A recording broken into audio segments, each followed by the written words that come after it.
Take your clothes and leave before you embarrass him again. Mara Venn, 32-year-old wife of Dorian Cade, stood frozen in the rain outside the home she had helped keep alive for years. In the doorway stood Briar Sloan, 29-year-old mistress of Dorian and executive relations strategist at Velmora Quen Holdings, wearing Dorian's shirt like she had already replaced the wife. Behind her was Dorian Cade, 35-year-old newly promoted executive, and Mara's husband, dressed in the same promotion suit Mara had helped prepare with her own hands. He did not protect her. He only looked past the grocery bags at her feet and said, "Mara, don't make this dramatic. I have a lifeline contract review coming up. I cannot afford emotional chaos." Then Briar smiled. Briar Sloan, 29-year-old mistress, began throwing Mara's clothes onto the wet porch herself, while Kiva Wren, 26-year-old assistant and loyal friend of Briar, carried more of Mara's belongings from inside and laughed. Shoes rolled into puddles. Her journals opened in the rain. Her memory box cracked near the steps. Torin Ash, 41-year-old head of corporate security at Velmora Quen and Dorian's company ally, blocked the door like Mara was not a wife being pushed from her marital home, but a trespasser being removed from company property. Alto Pierce, 31-year-old company gossip and Briar's ally, watched from inside, already ready to turn her pain into office entertainment. Mara did not scream. She did not tell them that the old family name her mother had hidden from her life was the same name Dorian's company whispered about in boardrooms. She did not know yet that inside the broken memory box was an envelope connected to Oren Voss, 67-year-old estate attorney for the Rennick Continuity Trust. She did not know that the trust was not small, not symbolic, and not forgotten. It carried an inheritance worth nearly $800 million. And buried inside that inheritance were company shares tied to the exact lifeline contract Dorian was fighting to sign. But on that rainy night, Mara knew none of it. She only knelt quietly and picked up her soaked clothes while Dorian watched her like she had no money, no lawyer, no future, and no power. Weeks later, Dorian walked into Velmora Quen's glass boardroom wearing that same repaired suit, ready to sign the contract that would make his temporary promotion permanent and protect him from removal unless the board proved misconduct. Briar came to watch him win. Bram, Vesser, Cald, and the executive board sat waiting. Then a sealed folder was placed on the table. One name was read aloud. One document changed the room. And before Dorian could touch the pen, the board unveiled something that made his smile disappear. This is not just a story about betrayal. It is about what happens when a man throws away the woman whose hidden inheritance, silent proof, and forgotten name are all tied to the future he is begging to own. Dear viewers, thank you for being here. If you watch without subscribing, it is like leaving Mara alone in the rain while everyone laughs. When you subscribe, you stand with every quiet woman who was used, mocked, and underestimated before finally rising. Please subscribe now and comment where you are watching from. Dorian Cade looked like a man trying not to fall apart in a suit that cost more than his courage. He stood in the private executive hallway of Velmora Quen Holdings, staring at his own reflection in the frosted glass doors. His breathing came too fast. His speech notes shook in his hand. Behind those doors, the promotion review board was waiting. One strong presentation could make him temporary executive director. One bad presentation could bury 6 years of ambition and send him back to managing departments that men like Bram Cal treated like waiting rooms. Beside him stood Mara Venn, 32, his wife, the quiet woman who had carried his dreams so carefully that most people thought they had always belonged only to him. She wore a simple black dress, no jewelry except her mother's old locket, and held the backup copy of his speech against her chest. She did not look rich. She did not look powerful. She looked like a supportive wife standing in a hallway where nobody had made space for her, but Mara knew Dorian's fear better than anyone. Dorian Cade, 35, Mara's husband and a rising manager at Velmora Quen, swallowed hard. I can't remember the opening line. Mara stepped closer before panic could swallow him whole. She did not laugh. She did not scold him. She gently took his trembling hands and lowered the papers. Look at me, she said. He did. For a moment, the polished executive disappeared, and Mara saw the man from years ago, the man who once sat in a parking lot after another rejection email, saying maybe men like him were not meant for rooms with glass doors and gold nameplates. Mara adjusted his tie. Then she smoothed the front of his jacket, the same way she had done before every interview, every failed pitch, every certification exam, every meeting he thought would change their lives. "You are not asking them to believe in you," she said softly. "You are reminding them why you belong." Dorian closed his eyes and repeated it under his breath. Once, then again, his breathing slowed. That was Mara's gift. She could rebuild him without making him feel broken. She could hand him strength and let him believe he had found it himself. A sharp laugh echoed from the end of the hallway. Bram Cal, 48, Dorian's senior executive sponsor and the man pushing his promotion, walked toward them in a grey suit that looked more expensive than Mara and Dorian's first car. His smile was wide, but it changed the air around Mara. It made the hallway feel colder. "There he is," Bram said, clapping Dorian on the shoulder. "Our future." Dorian straightened at once. Bram looked briefly at Mara, then looked away as if she were part of the furniture. "Mara came to support me," Dorian said, though his voice sounded smaller when he said it. "Of course," Bram replied. "Support is useful." The word landed softly, but Mara felt the edge inside it. Bram leaned closer to Dorian. "After today, you need to start thinking like a man with access. Image matters, attachments matter." When he said attachments, his eyes flicked to Mara. Dorian noticed. Mara noticed that he noticed, but Dorian said nothing. The boardroom doors opened. Inside, Mara saw a long table, silver water pitchers, and people waiting with closed folders. Vesaruk, 44, the company's HR director and one of Bram's quiet allies, sat near the middle with a pen already in her hand. Kald Renner, 62, a board member known for his loyalty to Velmora Quen's founding documents, sat at the far end, watching the room with tired, careful eyes. This was not a full approval meeting. It was the first step. Dorian could win a temporary promotion today, but the board contract that made the role permanent still required later approval from the old voting blocks, including one sealed authority most employees only whispered about. Dorian gave Mara one quick glance. She smiled, though her chest felt tight. "You're ready?" He nodded and entered. The doors closed. Silence fell. Mara stood alone in the hallway with his extra speech notes still in her hand. Only then did she let her smile fade.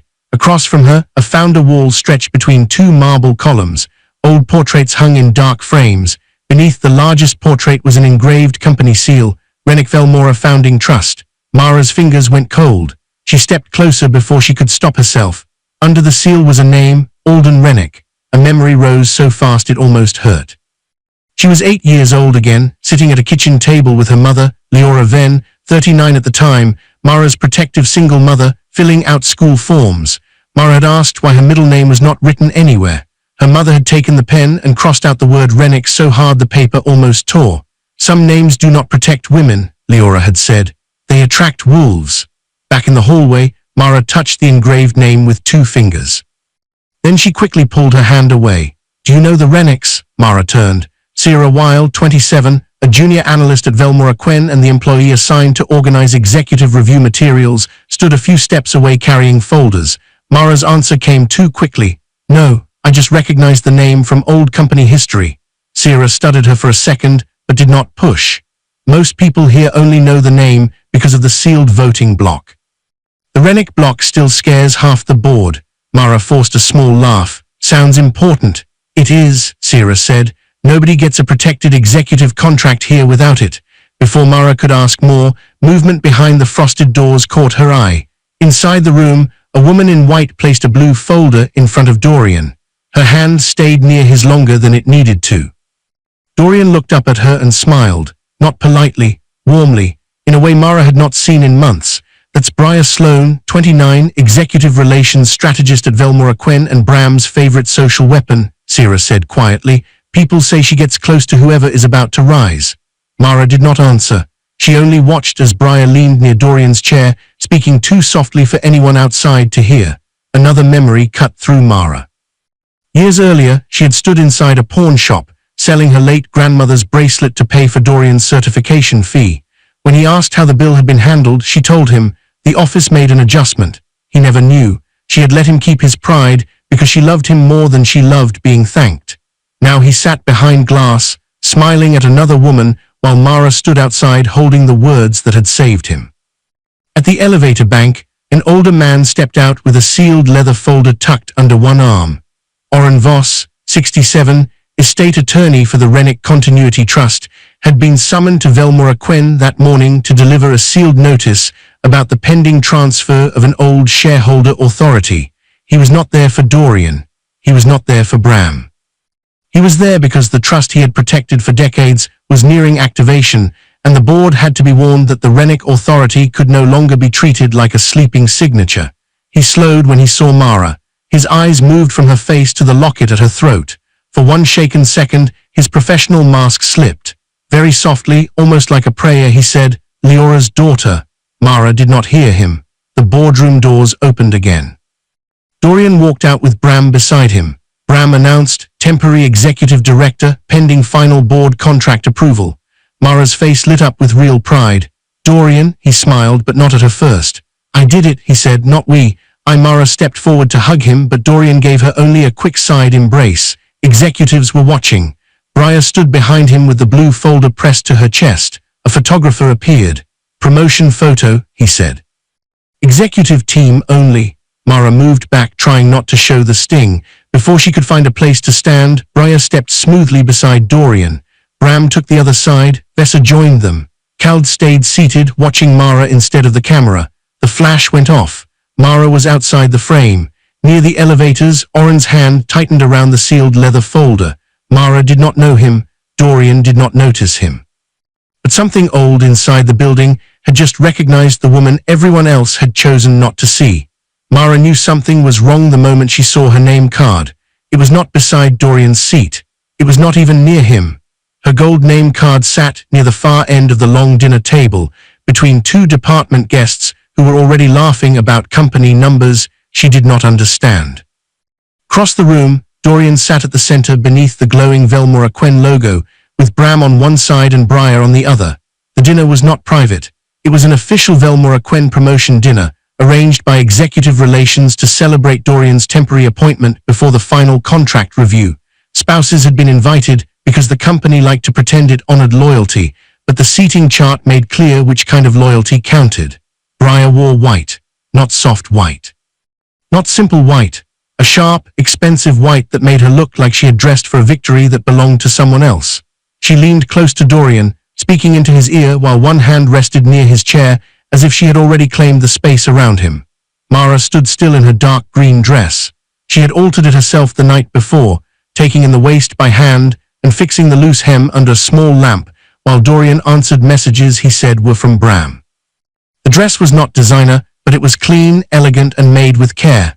Mara had hoped Dorian would notice. He did not. When she walked toward him, he stiffened. It was small, almost invisible, but Mara saw it because she knew every version of him. She knew the old Dorian who used to reach for her hand in crowded rooms because he needed courage. She knew the tired Dorian who once cried into her shoulder after losing an interview. She knew the hungry Dorian who promised that when his time came, she would never stand behind him again. Tonight, he looked at her like she might damage the picture. "Mara," he said, forcing a smile, "you made it," as if she were a late guest, not his wife. Briar's eyes moved over Mara's dress, slowly and politely enough to be cruel. "Mara, right? Dorian mentioned you were very supportive during his building years." The words hit softly, but they cut deep. Building years. Like Mara had been scaffolding, useful when Dorian was unfinished, meant to be removed once he looked complete. Mara smiled because the room was watching. Those years mattered. Briar tilted her head. "Of course, every man needs a foundation before he evolves." Before Mara could answer, Vesa lifted her glass. "To Dorian Cade," she announced, her voice smooth and trained, "a man who knows when to evolve." Everyone clapped. Dorian smiled as if the toast honored him. Mara clapped too, even though her eyes burned. The dinner moved forward with low music, shining glasses, and soft laughter that never reached her side of the table. Mara sat beside Alto Pierce, 31, a communications associate at Velmora Quen and one of Briar's favorite office gossips, who kept glancing at her like he was collecting details. Across from him sat Kiva Wren, 26, Briar's assistant and loyal friend, who whispered to Alto every time Mara touched her water glass. Mara pretended not to notice. She had spent years learning how to sit through discomfort without giving people the satisfaction of seeing it. Sarah Weil, 27, the junior analyst Mara had met in the executive hallway, sat 2 seats away because she had helped prepare the board materials for Dorian's final contract process. She kept her voice low, her eyes alert, and her hands close to the folder beside her plate. Bram's voice rose from the center of the table. He was speaking to Dorian, but loudly enough for the important people to hear. The promotion is only the first door, Bram said. The lifeline contract is the real key. Once the final approvals are signed, removal gets difficult unless someone can prove misconduct. That kind of protection changes a man's future. Dorian lifted his glass. That is the plan, Bram smiled. The plan still needs the Rennick block. Mara's fingers tightened around her napkin. Rennick, again. The name had followed her from the founder wall into this room like a ghost that knew where she was hiding. Mara leaned towards Sierra and asked in a low voice, "What is the Rennick block?" Sierra glanced around before answering. "A sealed voting authority from one of the old family trusts. It does not run the whole company, but it controls enough preferred shares to approve or block protected executive contracts. Without it, Dorian's role stays temporary." Mara kept her face calm. "Who controls it?" "That is the mystery," Sierra said. "The trustee signs through council. The beneficiary identity has been sealed for years. Some people think the heir disappeared. Some think the family buried the name on purpose." Mara's chest tightened. Buried the name. Her mother had done exactly that. For a second, Mara was no longer in the executive lounge. She was a little girl at a kitchen table, watching Leora hide a sealed envelope behind an old framed photograph. "If a man ever loves your usefulness more than your soul," her mother had said, "read this." Mara had never opened it. She had believed Dorian loved her soul. A burst of laughter pulled her back. Dorian's seat was empty, so was Briar's. Mara stood slowly, telling herself not to assume. Maybe he had taken a call. Maybe Briar had gone to check on dinner. Maybe the ache in her chest was only fear wearing the face of proof. She walked toward the private coachroom corridor. Halfway there, she stopped. Dorian stood near the shadowed wall with Briar in front of him. Briar was adjusting his tie, the blue one Mara had never bought. Her hand moved slowly over the knot. Dorian's hand rested at Briar's waist, not by accident, not for balance, not as a mistake. Their faces were too close. Briar whispered, "After the contract, you won't have to keep pretending you still belong to that little life." Dorian's voice was low. "I know, I just need timing." Mara's breath caught so sharply it hurt. A service cart rolled between them, silver plates rattling softly. Dorian did not see her, but Briar's eyes lifted toward the hallway. Mara stepped back before Briar could fully turn. She pressed one hand against the glass case beside her. Inside the case were old company documents. Yellowed but carefully preserved. One signature sat at the bottom of a founding agreement. Alden Rennick, her hidden family name, her mother's warning, Dorian's contract, Briar's confidence. All of it touched the same invisible thread. Mara wanted to walk back into that corridor and ask Dorian how long he had been lying. She wanted to ask if her years of sacrifice had only been a bridge to another woman. But the lounge was full of his allies, and she did not yet understand why the name her mother had buried was sitting inside his company like a locked door. So she swallowed the pain. She returned to the table. Bram noticed her pale face and laughed lightly. "Mara looks overwhelmed. Corporate language can sound like another planet to people outside the room." Briar returned seconds later, smooth and smiling. "Some women are happier not understanding the game." The table went quiet for just long enough to make the insult public. Mara looked at Briar. Then she looked past her toward the glass case holding Alden Rennick's signature. Her voice stayed calm. "Sometimes the quiet person understands the room best." For 1 second, no one moved. Dorian's smile tightened. "Mara is tired," he said quickly. "It has been a long day." That was when she understood something worse than the cheating. He was not ashamed of hurting her. He was only afraid she might speak. Mara left the dinner early. In the elevator, she stood alone for 3 seconds before Kiva slipped in after her. The doors began to close. Kiva smiled at Mara's reflection. "Briar told me you seem sweet. She likes sweet women. They usually leave quietly." Mara stared at herself in the metal doors. Her voice was barely a whisper. "Mara Rennick Venn." The elevator doors closed, but the buried name had already started waking up. The key would not turn. Mara stood on the front porch with 2 grocery bags cutting into her fingers, rain slipping down the back of her neck, and tried again. The metal scraped inside the lock, but it would not open. For 1 strange second, she thought she had come to the wrong house. Then she heard laughter inside, a woman's laughter. Mara's hand froze around the key. 2 days had passed since the promotion dinner, since Kiva had followed her into the elevator and warned her that sweet women usually left quietly. Dorian had not come home that night. He had sent one short message the next morning. "Busy with contract matters, do not wait up." Mara had waited anyway. The house was technically in Dorian's name because he had bought it before the marriage with a down payment Mara helped cover quietly, but it had been their marital home for years. Mara had paid bills there, repaired leaks there, cooked there, cried there, prayed there. Every chipped corner and patched wall carried her fingerprints. Now someone had changed the lock. The door opened. Briar stood there in one of Dorian's white shirts, not shy, not surprised, not sorry. She looked comfortable in the doorway, like a queen receiving a servant. Behind her, Kiva held a glass of wine and smiled like she had been waiting for this moment. But Briar was the one standing closest to Mara's belongings, already gripping the first armful of clothes, like she wanted Mara to see exactly who was taking her place. Alto leaned against the hallway wall, watching with bright, hungry eyes.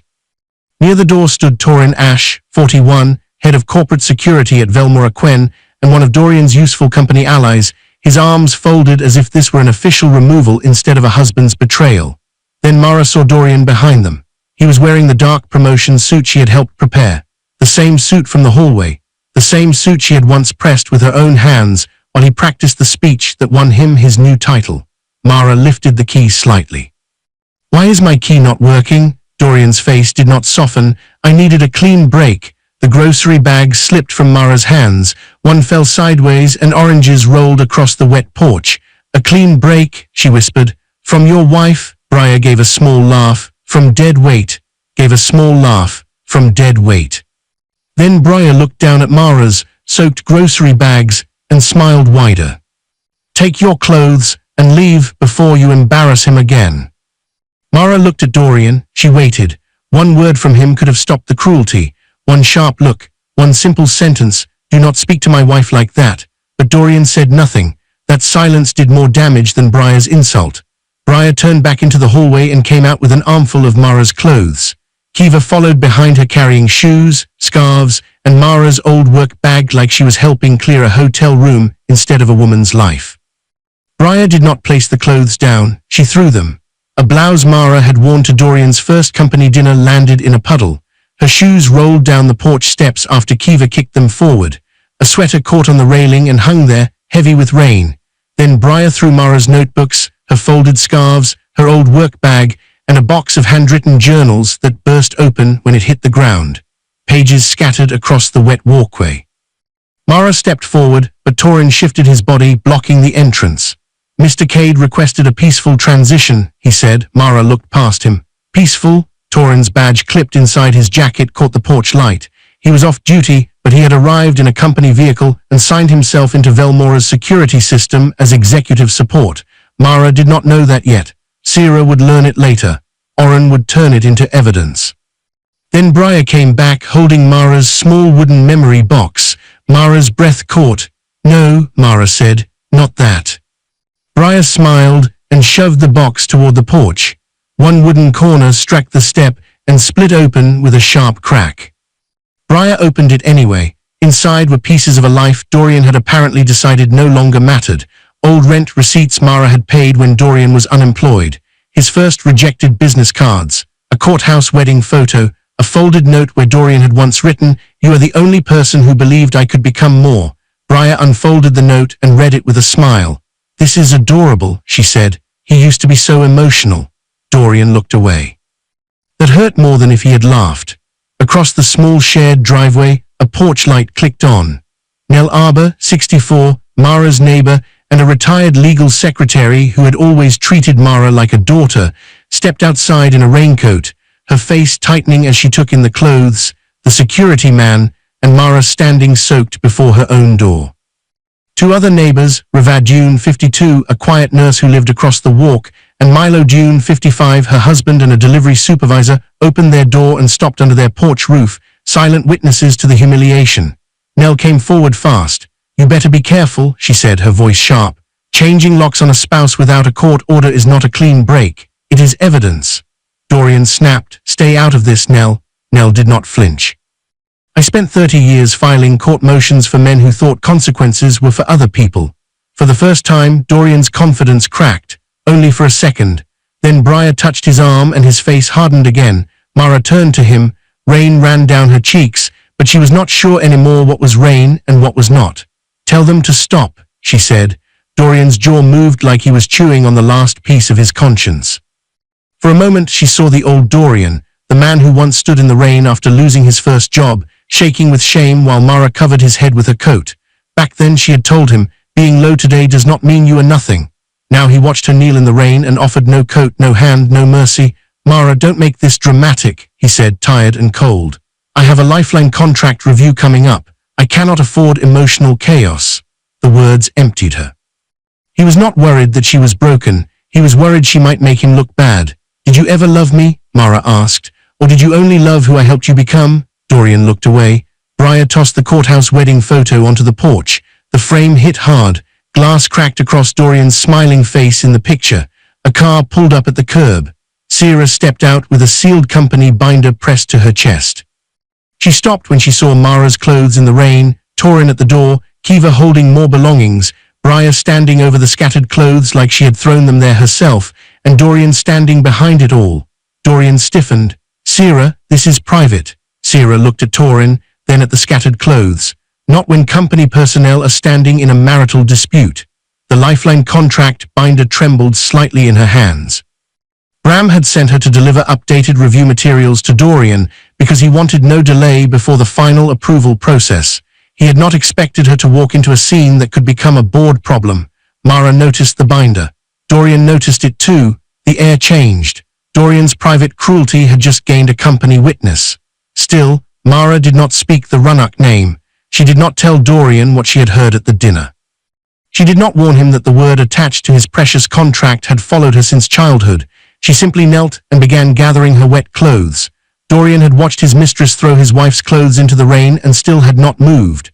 Dorian mistook her silence for defeat. Briar smiled. Good. At least she knows how to leave. Mara looked up, not at Briar but at Dorian. One day, she said softly, you will remember who packed your first briefcase. Dorian gave a cold laugh. Mara, this is exactly why you will never understand power. Nell knelt beside Mara and helped lift the broken memory box.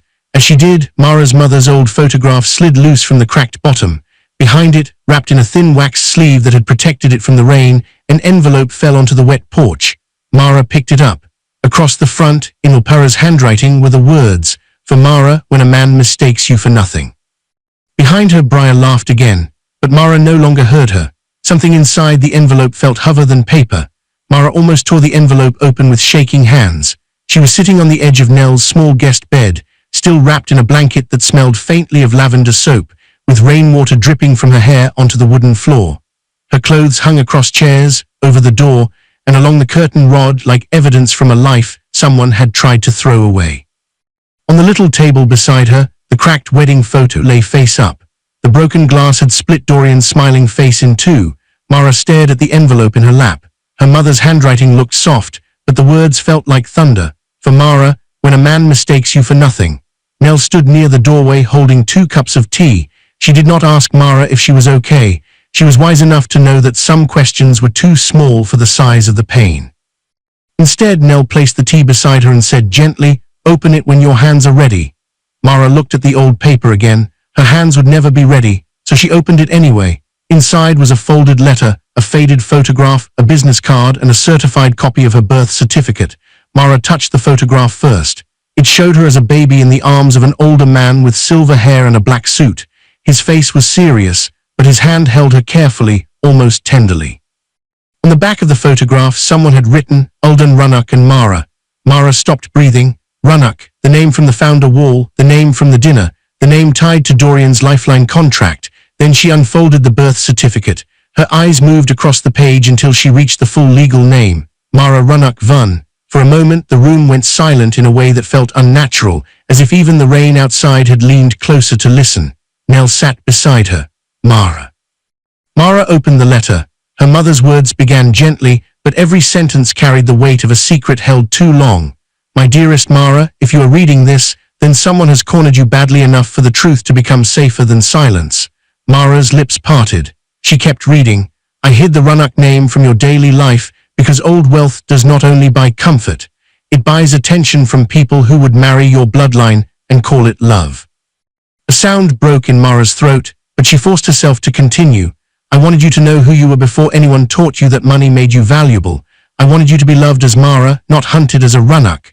The words blurred. A memory rose inside her. She was 10 years old, sitting at the kitchen table while her mother packed away old papers. Mara had asked why she had no grandparents at school events like other children. Ulpara had frozen, then touched Mara's cheek.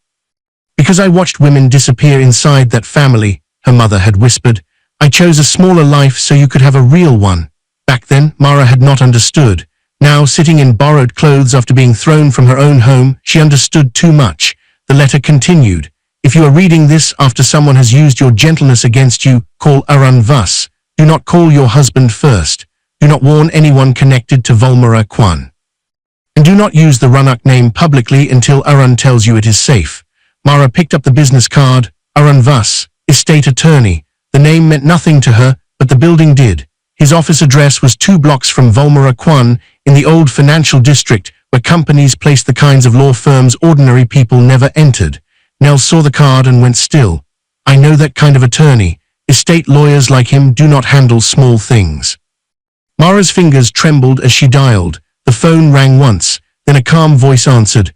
Mara Runnock Van, Arun said. I am sorry it had to happen this way. Mara nearly dropped the phone. How do you know my name? Because I have been instructed to protect it for many years. Nell leaned closer, her face hardening with concern. Mara swallowed. What is happening? Arun's voice stayed careful. Your grandfather's trust has entered final transfer. Your mother's letter was meant to reach you before this point, but Ulpara feared that if anyone near Volmara Kwan learned your identity too early, they would use you before you understood what you owned. Mara closed her eyes. Owned? I do not own anything. There was a pause. You are the primary beneficiary of the Runnock Continuity Trust. A trust, Mara whispered. Like money? This is not a small estate, Mara. The room seemed to tilt. Arun continued before panic could take over.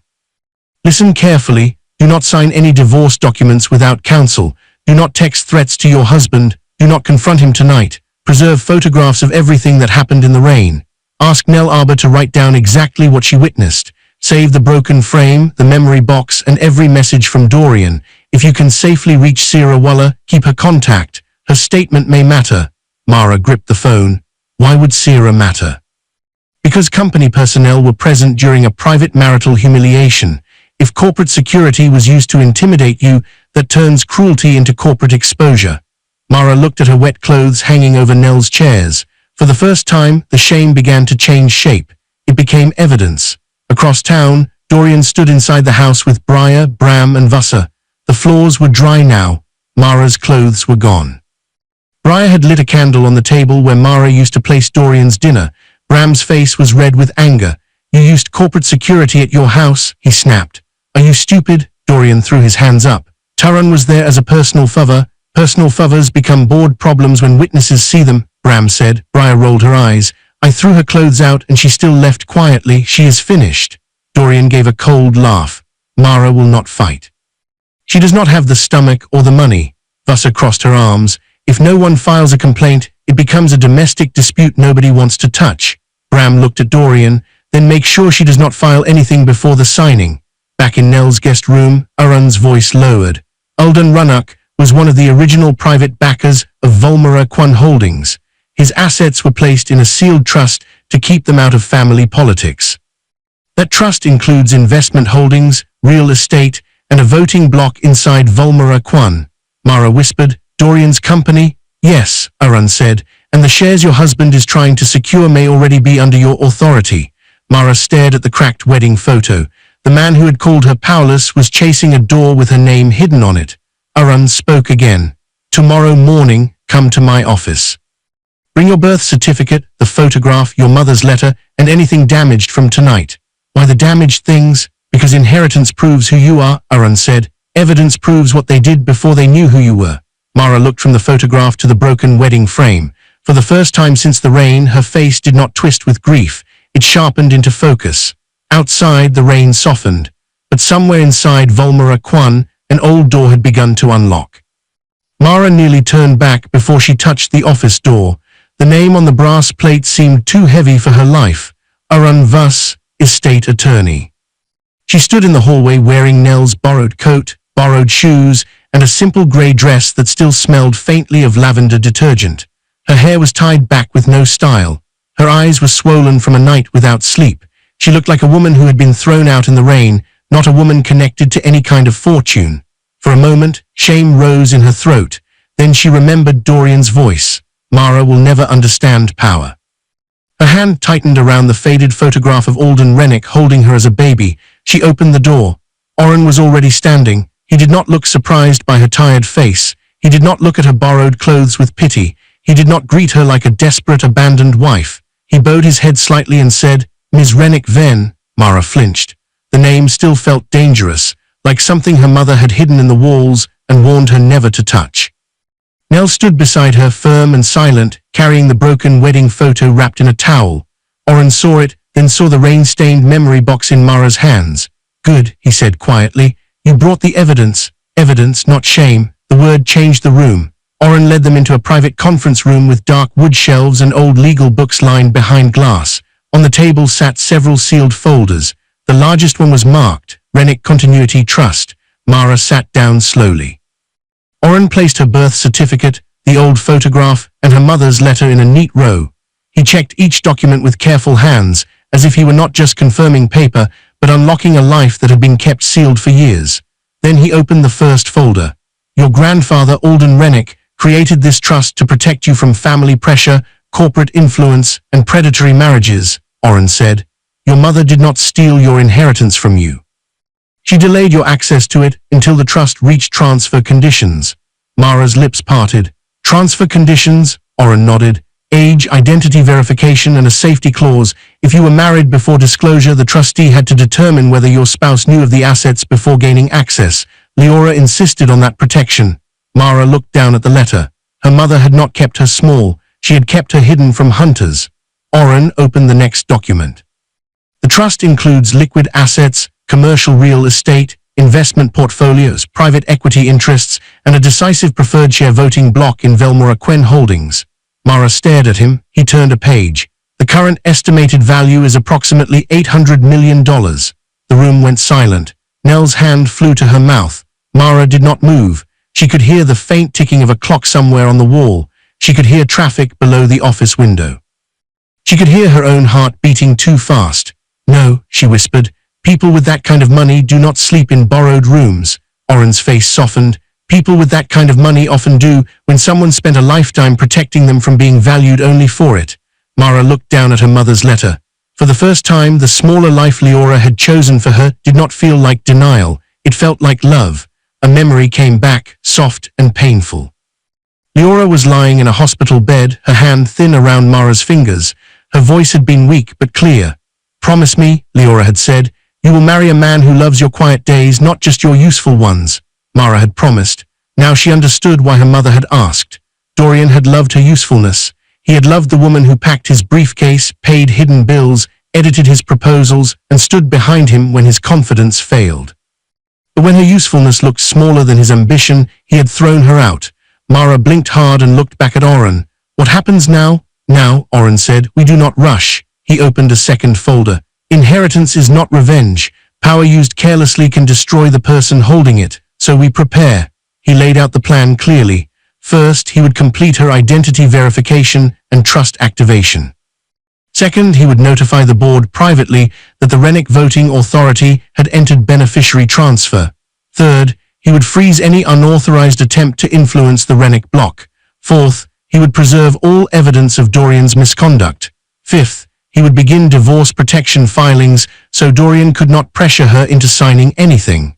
Sixth, they would prepare for the Lifeline contract meeting. And last, Mara's ownership would remain confidential until the proper board disclosure, because the contract could not legally be signed without naming the authority in the room. Mara listened without interrupting. "Why not tell him now?" she asked. Oren looked directly at her, because arrogant people reveal more when they believe the person they hurt has no power.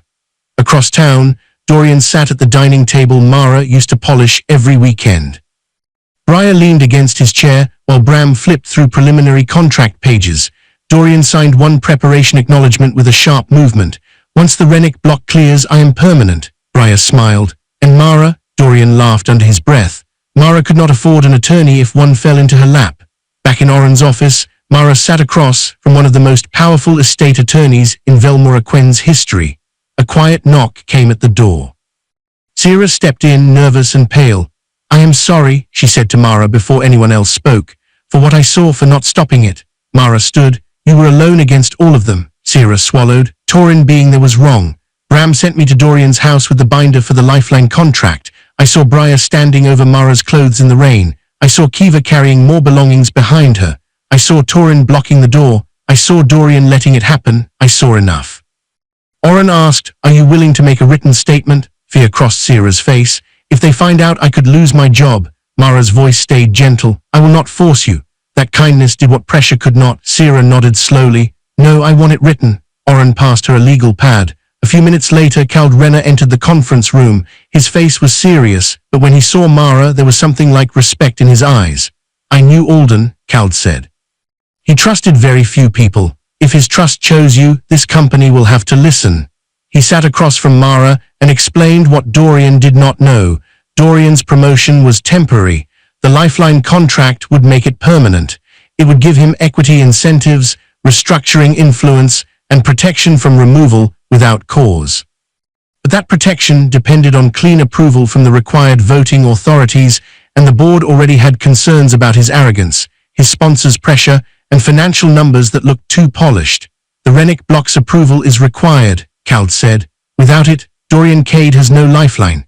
Mara looked at the folders on the table. All the lines finally connected. The shares Dorian was fighting for belonged to the wife he had discarded. Oren slid one final document across the table. "This is Dorian's pending lifeline contract." Mara turned to the last page. At the bottom was a blank signature line. "Rennick Voting Authority." Oren's voice was quiet. "That line is yours." Mara stared at it for a long moment. Then she closed the folder. "Do not tell him." Outside the window, morning light touched the glass towers of Velmora-Quen, and for the first time, Mara understood that silence could be sharper than any scream. Dorian's message arrived like a slap. Mara was sitting at Oren's conference table with a folder of trust documents open in front of her when her phone lit up. "Divorce papers will come soon. Do not drag this out. You know you cannot fight me." For a few seconds, no one spoke. Nell stood behind Mara's chair, one hand resting on the back of it. Sierra sat across the table, pale and tense, with her witness statement still unsigned in front of her.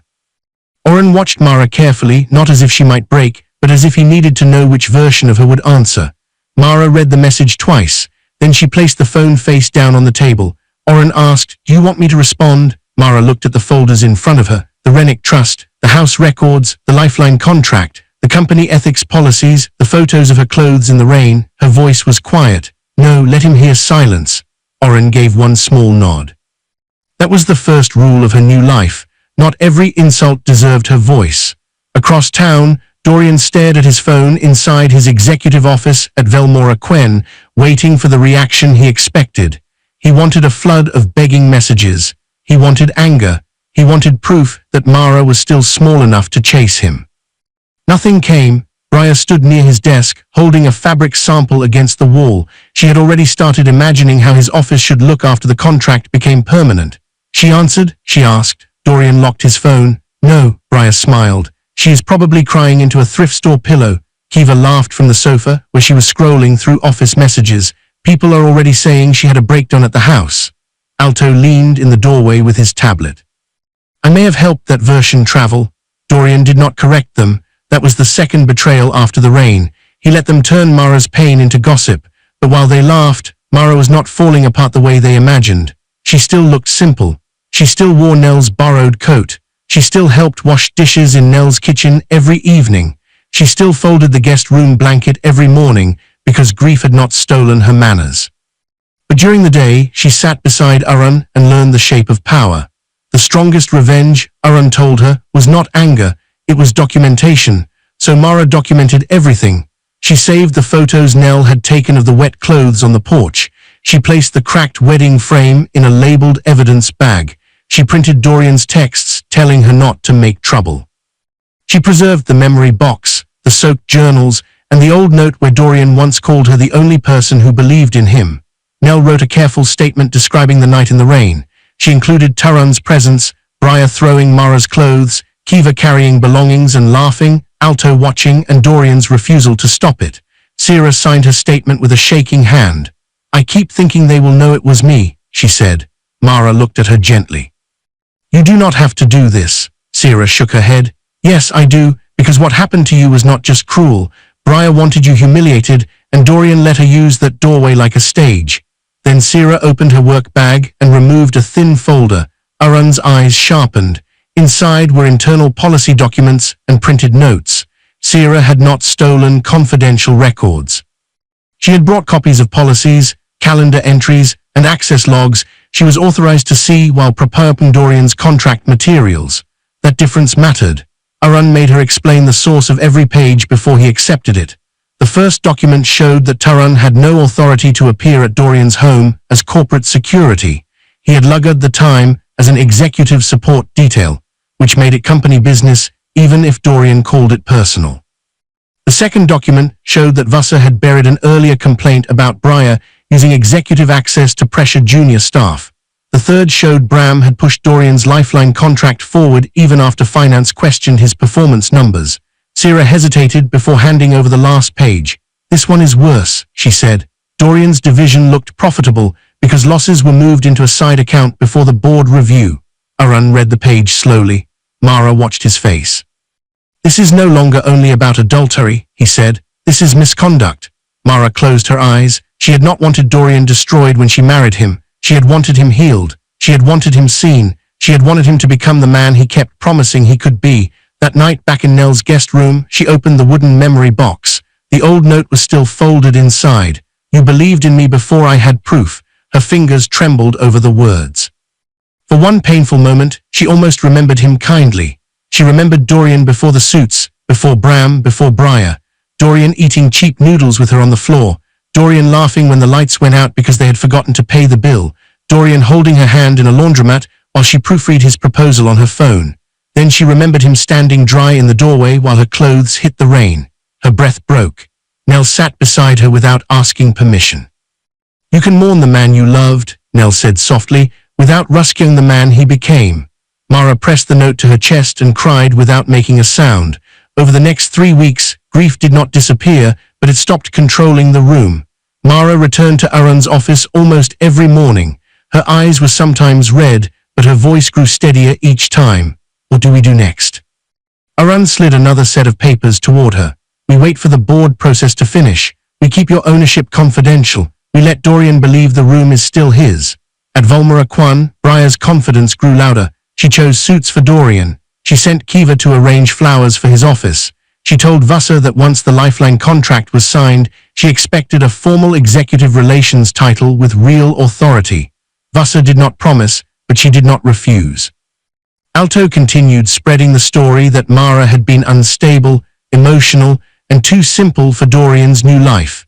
Every lie moved through the company like smoke, and every lie left a trail. On the 21st day after the rain, Vassar received a formal compliance hold from the board secretary. It was not anonymous. It came through Cald's office after Arun privately notified the board that the Runnock voting authority had entered transfer and that potential executive misconduct could affect the pending contract. The subject line made Vassar's face go pale. Compliance hold, use of corporate security personnel at private residence, Dorian Cud matter. Minutes later, she stormed into Dorian's office. Someone is asking questions, she said. Dorian looked up from his contract folder. About what, Taran? The house, Mara. Dorian leaned back and gave a short laugh. Mara would not know where to start. Across town, Mara signed the final attorney authorization for Arun to represent the Runnock voting authority. Arun stamped the document. The sound was quiet, but it felt like a door locking. Vassar slammed Dorian's office door so hard the glass wall shook. Dorian looked up from the contract folder on his desk. Briar stopped pouring champagne into crystal glasses. Kiva froze with her phone in her hand. Alto, who had been leaning near the door hoping to catch another piece of gossip, straightened quickly. Vassar's face was pale with anger. Someone is asking questions, she said. Dorian leaned back in his chair trying to look calm. You said that already, who? The board's compliance committee, Vassar snapped. They want records on Taran's presence at your house the night Mara left. The room went quiet. For the first time since throwing Mara out, Dorian felt the floor shift beneath him. Taran stood near the window with his arms crossed. I was there as a personal favor, Vassar turned on him. Then make sure everyone says that, because your badge log says executive support detail. Briar set the champagne bottle down a little too loudly. This is ridiculous. Mara left. She was not dragged. Vassar looked at her. That is not the point. The point is that company security was standing in a private doorway while a director's wife was humiliated in front of witnesses. Kiva's face tightened. Witnesses like who? Vassar's eyes moved to Dorian. Sira Walla. Dorian's jaw locked. Sira had been quiet at the company, quiet enough to forget. That was why her name now made the room colder. Quiet people saw too much. Before Dorian could answer, Bram walked in without knocking. His face was sharp, but his voice was controlled. Enough panic, Bram said. The signing has been scheduled. The air changed at once. Dorian stood. The lifeline contract, Bram nodded. Tomorrow, full board session. Briar's eyes lit up. Kiva smiled. Alto whispered, that is huge. Dorian looked at Vassar with a slow grin, as if the compliance inquiry had already become small. You see, he said, they would not schedule the signing if they planned to bury me. Bram held up one hand. Do not get stupid with confidence. The board wants closure. Show up calm, show up polished. Do not overtuck, sign, smile, and become permanent. Dorian picked up the folder like it was already a crown. What about the Runnock block? He asked. Bram's face shifted. The authority has been verified. Dorian waited. And we will know the identity in the room. Dorian frowned. You do not know who it is. Not yet, Bram said. Arun Vass has kept the beneficiary identity sealed until legal disclosure. It is irritating, but old family trusts are built to irritate people who are not allowed inside them. Dorian let out a short laugh. Some old investor then, or a trustee who wants attention. Briar moved behind his chair and placed both hands on his shoulders. Then charm them, Dorian smiled. I can charm anyone who matters. None of them said Mara's name. That was how little they believed she mattered. Across town. Mara sat in Oren's office with the same lifeline contract open before her. The same document Dorian held like a prize sat on Oren's table like evidence. Oren had placed a clean legal pad beside her. Kald sat near the window reading through board notes. Sira sat quietly with her hands folded, still nervous but no longer backing away. Oren spoke slowly. Tomorrow you do not argue with him. Mara nodded. You do not mention the affair first. She nodded again. You let the board present the ownership change. You allow compliance to present its concerns. You speak only when your vote is required. Mara looked at the blank signature line. Rennick voting authority. It still did not feel real. What if he apologizes? She asked. Oren's expression softened, but his answer did not. Then listen carefully. Is he sorry for hurting you or sorry he lost access to you? Mara lowered her eyes. That question entered her like a key turning in an old lock. For years, Dorian's apologies had always come with a need. He was sorry when he needed calm. Sorry when he needed her to edit one more proposal. Sorry when he needed her to smile beside him at a dinner. Sorry when her pain became inconvenient. She remembered a night years ago, before the suits and boardrooms. Dorian had been sitting on the floor of their tiny apartment, his head against the wall, after another company rejected him. If I ever become powerful, he had promised, holding her hand, I will make sure you never feel small again. Back then, Mara believed him. Now she understood the promise had come true in reverse. He had kept the power. He had given her the smallness. Oren slid a folder toward her. Inside were the final authorization papers for tomorrow's meeting. The board documents will list the authority as the Rennick Continuity Trust until the disclosure. Dorian will not see your birth name before he enters. Kald added, Bram will not know either.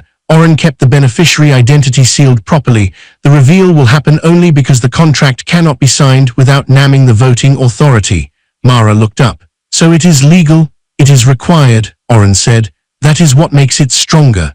Back at Dorian's house, Briar had already begun celebrating. She walked through the rooms as if she had erased Mara from them by breathing different air. She told Kiva to prepare a post about new beginnings without naming Dorian yet. She ordered Alto to make sure the office heard that Dorian's contract was finally moving. Then she opened a furniture catalog on Dorian's desk. This chair is wrong, she said. After tomorrow, your office needs to look permanent. Dorian laughed. You are redecorating before I sign. I am preparing, Briar said. There is a difference. She turned to Vesa, who had stayed near the doorway with worry still in her eyes. And after tomorrow, we should discuss a formal executive relations title for me, something with real authority. Vesa did not answer. Kiva looked up from her phone. What if Mara makes noise? Briar laughed so cleanly it sounded practiced. Mara had one talent, she said, standing behind him, and he does not need behind anymore. Dorian smiled at that. But his smile faded when Bram tapped the contract folder. "One more thing," Bram said. "If anyone asks about the side division losses, do not explain. Say finance is reconciling the numbers. Short answers only." Dorian's eyes narrowed. "You said that issue was handled."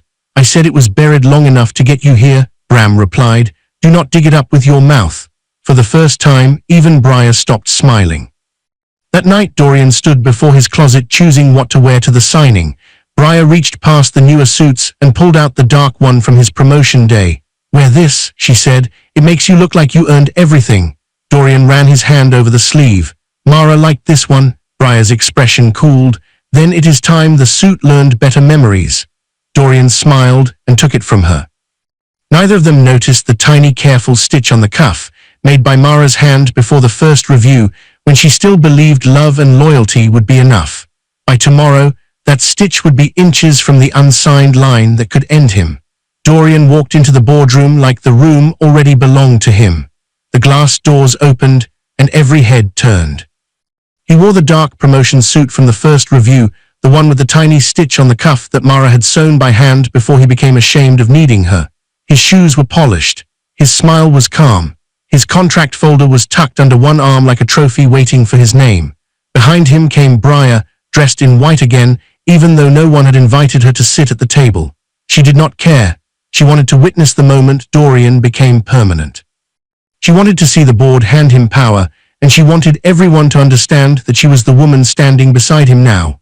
Outside the glass wall, Kiva and Alto waited with other staff members, pretending they were there by chance.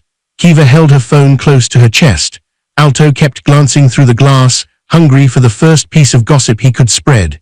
Inside, Bram sat near Dorian with a stiff smile. Vessa had a folder of HR files in front of her, though her fingers kept tapping the edge too fast. Torin stood near the wall, trying to look like neutral security, but his eyes moved too often toward Vessa. Rain clouds pressed against the windows, turning the boardroom silver and cold. Dorian noticed the long table, the recording equipment, the sealed folders, and the covered nameplate at the far end. He noticed everything except danger. Then Oren entered with a sealed leather folder. Dorian barely looked at him. To Dorian, Oren was only another old attorney who existed to slow down important men. Cald sat at the head of the table. He did not smile. The rest of the executive board sat around him in quiet rows, their faces closed and formal. Dorian pulled out his chair. A black signing pen waited beside the final signature page. Dorian glanced at it and smiled as if it already belonged in his hand. Briar moved to sit beside him. Cald looked at her. "Ms. Sloan, this meeting concerns executive contract approval and voting authority. You may remain only as an observer." Briar's smile tightened. "Of course." She stayed anyway. Dorian smiled as if the small correction meant nothing. "Shall we begin?" Cald folded his hands. "Before this contract can be signed," he said, "the board must disclose a change in voting authority." Dorian nodded. "Understood." He smiled because he thought it was procedure. Another old legal formality. Another delay before the room finally gave him what he deserved. Cald continued, "The Rennick Continuity Trust has completed beneficiary transfer." Dorian's smile faded slightly. Bram shifted in his chair. Oren placed the first document on the table, the certified transfer of the Rennick Voting Authority. The paper made a soft sound, but it moved through the room like thunder. The remaining folders stayed sealed until Cald finished reading the name. Cald said, "The controlling voting authority now belongs to Mara Rennick Ven." For 1 second, nobody breathed. Then the boardroom door opened. Mara walked in. She was not dressed like a woman trying to shock anyone. She wore a clean, tailored dark suit, simple earrings, and her mother's old locket at her throat. Her hair was neat. Her face was calm. She did not look like the woman who had knelt in the rain gathering wet clothes. She looked like a woman who had stopped asking permission to exist. Dorian stood halfway from his chair. "Mara," Briar's face drained of color. Outside the glass, Kiva stopped smiling. Alto lowered his phone. Mara did not look at them first. She walked to the covered nameplate. Oren lifted the folder from it. The nameplate read, "Mara Rennick Ven Rennick Voting Authority." Dorian stared at it as if the letters had rearranged the world. "There must be a mistake," he said quickly. "Her name is Mara Cade." Mara looked at him calmly. "That was my married name. My legal birth name is Mara Rennick Ven." Dorian's mouth opened, but no words came. Oren distributed the verified documents across the table: her birth certificate, the trust transfer, the voting authority, the board recognition, and the asset summary. Dorian grabbed the folder closest to him. His eyes moved down the page. Then he saw the number. Estimated trust value, approximately 800 M. His hand tightened around the paper so hard it bent. The same woman he had called powerless. The same woman Briar had called dead weight. The same woman he believed could not afford an attorney now controlled the shares his future needed. Briar leaned toward him. Dorian, he did not answer. His eyes stayed on Mara, as if looking longer might turn her back into the woman he understood. But she was not changing. Cald's voice cut through the silence. Before the contract vote proceeds, the board must also address compliance concerns that affect Mr. Cade's eligibility. Dorian turned sharply. Compliance concerns? Vessa's tapping stopped. Oren opened another folder. Cald read from the first page. Corporate security personnel appeared at Mr. Cade's marital residence during a private dispute. Company authority may have been used to intimidate a spouse. Torin's face hardened. Cald continued. Sierra Weil witnessed Ms. Sloane standing over Mrs. Ven's belongings after clothes had been thrown into the rain, while Ms. Wren assisted and Mr. Ash blocked the doorway. Sierra sat near the end of the table, pale but steady. Dorian looked at her like betrayal had a new face. Sierra did not look away. Cald turned another page. HR failed to document a conflict of interest concern involving Ms. Sloane's access to executive decision-making. There are also concerns that Mr. Cal advanced this contract despite unresolved financial irregularities. Bram's face went still. Dorian said, "This is ridiculous." Cal did not stop. Mr. Cade's performance metrics appear to have been inflated by moving losses into a side division. Company resources may also have been used to support personal misconduct. Now the room was no longer watching a husband caught cheating. It was watching an executive collapse under his own paperwork. Dorian turned to Mara. His voice dropped low, desperate enough that only the nearest people could hear. "Mara, please, we can talk." She looked at him. For a moment she saw the doorway again, Briar in his shirt. Briar throwing her clothes into the rain while Kiva carried more belongings, Torin blocking the entrance, Dorian standing dry behind them all. "You had a doorway, Dorian," Mara said. "You chose to let her stand in it."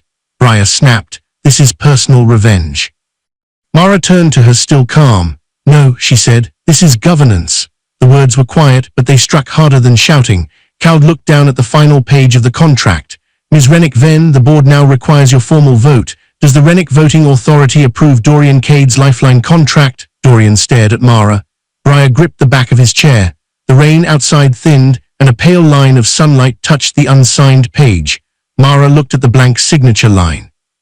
Then she said, "No," and in that silence, everyone understood the contract was not the only thing about to die. "No," Dorian said the word like he had not understood it. His hand was still on the unsigned contract. The tiny stitch on his cuff sat close to the blank line where Mara's approval should have gone. For 1 second he looked at the paper as if the word might change if he stared long enough, but nothing changed. The contract remained unsigned. The boardroom remained silent. And Mara remained calm. Briar's fingers tightened around the back of Dorian's chair. Her reflection in the glass wall looked stretched and strange, almost like the room itself had bent her into something smaller. Outside the glass, Kiva and Alto stood frozen among the staff. Neither of them looked excited anymore. Cald closed the contract folder. "Let the record show that the Rennick Voting Authority has declined approval," he said. "Dorian Cade's lifeline contract is formally suspended." Dorian shot to his feet. "You cannot do that." Cald looked at him without emotion. "She just did." Bram shifted in his seat, already moving his body a few inches away from Dorian. It was a small movement, but Mara saw it. Dorian saw it too. "No," Dorian said again, but this time his voice cracked. "This is personal. She is doing this because I left her." Mara looked at him. For a heartbeat she saw him the way he used to be, nervous in the hallway, hands shaking. Eyes begging her to believe in him when he could not believe in himself. She remembered holding his speech notes, fixing his tie, and giving him words strong enough to walk into the room. Now he was in the room, but he no longer belonged there. "No, Dorian," she said softly. "You lost me when you left me. You lost this company when you used it like a costume." The words did not land loudly. They landed completely. Cald opened the next folder. Pending investigation, Dorian Cade's temporary executive promotion is revoked. His equity package is cancelled. His access to restructuring authority is frozen. His company devices and files will be placed under legal hold immediately. Dorian turned pale. You are destroying my career over marriage drama. Oren's voice cut in, quiet and sharp. No, the company is reviewing documented misconduct. Cald continued. External auditors will examine the side division losses. HR will reopen complaints connected to Ms. Sloane's influence and Ms. Rook's handling. Security records involving Mr. Ash will be preserved. Torin's jaw tightened near the wall. Vessa looked down at her HR folder as if she no longer trusted anything inside it. Bram lifted both hands slightly. For clarity, Dorian made independent choices. I supported his contract based on the information provided to me at the time. Dorian turned on him. Bram. Bram did not meet his eyes. I advised you to keep personal matters clean.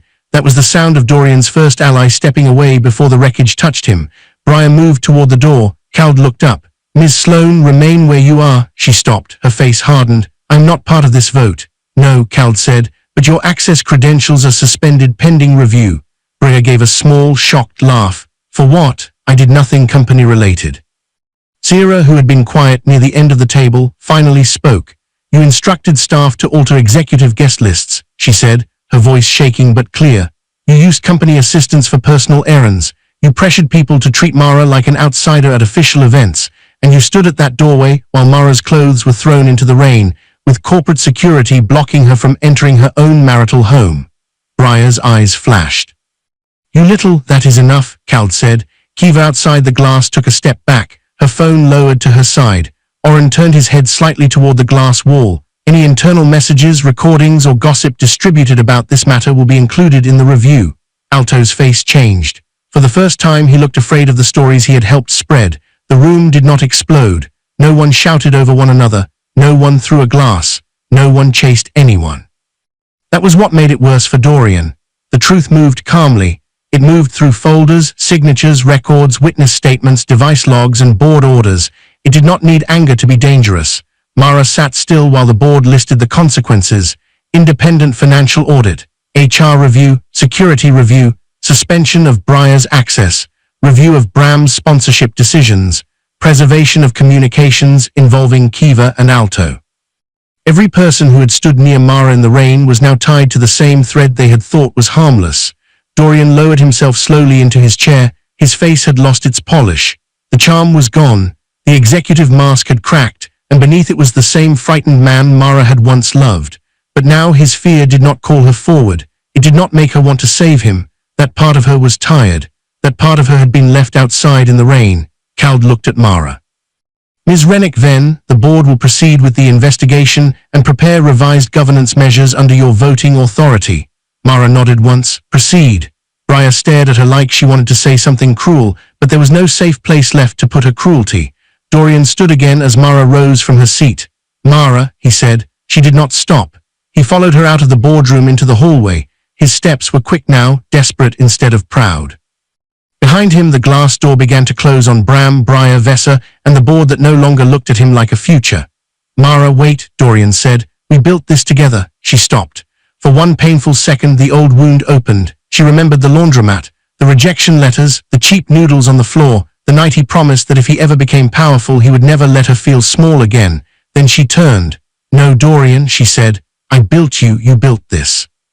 The boardroom door clicked shut behind him, and for the first time, Dorian stood outside a room he could no longer enter. By sunrise, Dorian Cade's name was no longer on the executive access list. His resignation came before the board could announce termination. It was clean on paper, but everyone inside Velmora Quen knew what it meant. His lifeline contract was gone. His equity package was cancelled. His company devices had been taken. His files were under review.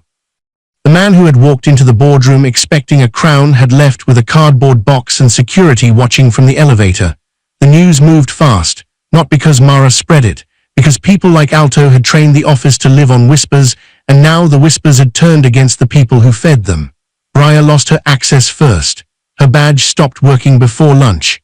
She stood at the glass entrance, tapping it again and again, while employees looked away. She had once moved through those halls like they belonged to her. Now the doors would not open. Kiva was placed on administrative leave after investigators found messages where she mocked Mara, carried Mara's belongings for Briar, and helped turn the humiliation at the house into office gossip. Alto's gossip messages became part of the review file, ruining the one thing he valued most, his ability to sound connected. Vesa was removed from HR leadership pending investigation for burying complaints and protecting the wrong people. Torin was suspended first, then terminated after the badge logs confirmed he had used company authority in a private marital dispute. Bram did not fall loudly, but he fell. He lost board confidence and stepped down from executive sponsorship duties before anyone could push him. Every person who had stood around Mara in the rain now learned that cruelty was not entertainment when it had a paper trail. 3 months later, after the emergency holds had become formal findings, Mara stood in a quiet office on Velmoraquen's board level. Sunlight filled the room. It touched the clean desk, the dark shelves, and the new nameplate near the door. Mara Rennick Ven, voting chair, Rennick Continuity Trust. Her mother's locket rested beside a file. Inside the file was an evidence photo of Dorian's repaired suit cuff, the small stitch still visible near his wrist as his hand hovered over the unsigned contract. Mara looked at the photo for a long moment, then closed the folder. Oren stood across from her with the final divorce documents. The court accepted the settlement terms, he said. Your marital contributions are acknowledged. The house issue is closed. Mara nodded. She had not fought to keep the old house. She did not want it. She did not want the rooms where she had learned to shrink her voice. She did not want the doorway where Briar had stood. She did not want a kitchen full of memories that had stopped loving her back. Instead, Mara directed part of the settlement into a new employee hardship fund. Calde approved the announcement that morning. The fund would help workers facing medical bills, sudden housing loss, and emergency family needs. Mara knew what it felt like to have everything fall apart overnight.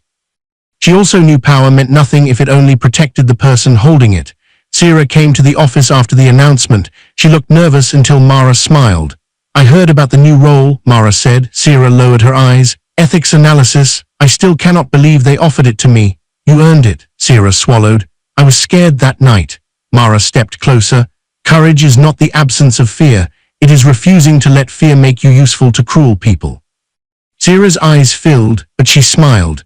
Later, Mara visited Nell with flowers and a framed copy of the hardship fund announcement. Nell opened the door, saw the flowers, and immediately frowned. If this is your way of making me cry, I will shut the door. Mara laughed for the first time in what felt like months. Nell pulled her inside anyway.